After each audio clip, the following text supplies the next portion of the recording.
What's up everyone, welcome back to the channel. If you guys want to fly cinematic long range FPV just like this, stick around to see how.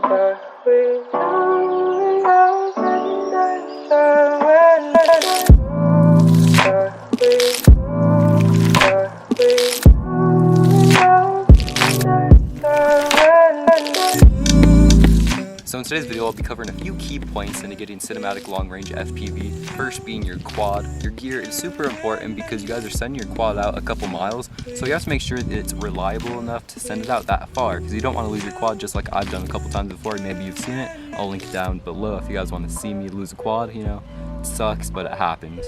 My frame, I use an Xhover Blastr. It's the best cinematic frame that I've ever used before. It's a 5-inch. And I recommend picking it up. For my stack, I use a BrainFPV Radix Li. I use Xhover cinematic motors. They're 2207, 2500 kV. They're super smooth. Now we can get into something super important, is my video system.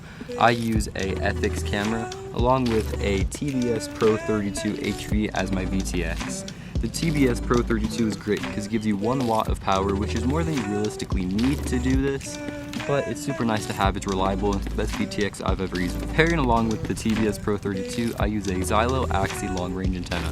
I mount it vertically right here because you guys can see that it goes above the GoPro mount and where the battery would sit. Since we're heading into the video area, we can go ahead and look at my goggles. I use Dominator HD3s. Pairing along with a Foxeer Wildfire RX receiver right here. It's super great. I use a patch and a Omni antenna. Using this combination is super great.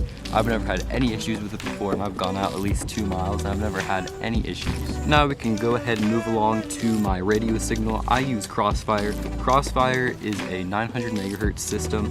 Most people that do long range prefer using 900 megahertz because it gives you more range than a typical 2.4 gigahertz like FR Sky. I use the Crossfire diversity receiver instead of just the regular Nano. The reason being is it gives you a backup battery system in case your battery is ejected and you crash somewhere far away. The receiver will actually use a backup battery that you solder on and give you GPS coordinates for up to, I think, 2 days. Pairing up with my Crossfire receiver, I use a Jumper T16 with the Crossfire Micro module. It goes up to 250 milliwatts, which is more than you need for doing basic long-range cinematic flying. I highly recommend the Jumper T16 Pro because it has super smooth Paw gimbals along with the 4.3-inch LCD screen.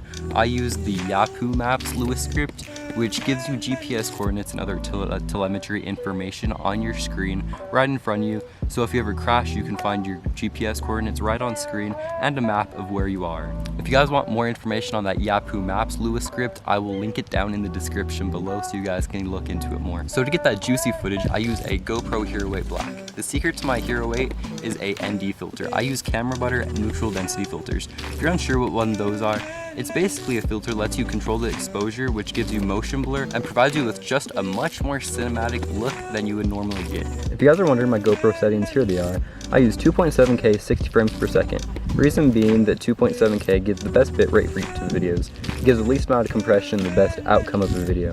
I use Super V with Hypersmooth. For my Pro Tune, I do have it turned on. Notable differences in my ISO minimum and maximum is 100 and 400. What this does, it lets less light in so you have less of a brightened image. I use sharpness on medium and my color at flat. Reason being, I color grade myself in post. Alright, so now that I've gone over the basics of my gear, my tips for you to start out is to start off small. Don't go and try to do what I do right now. What you want to be doing is just like I said before with that tree line that's 500 meters away, go do that. Go get 500 meters out of the way, 1,000, you know, something like that. Something small, start off small and then work your way up. You don't want to go out for your first time and lose a quad. I've seen my buddies do that and it's devastating. Do not do that. Another thing you want to try to do is make sure that there's no interference between you and the quad.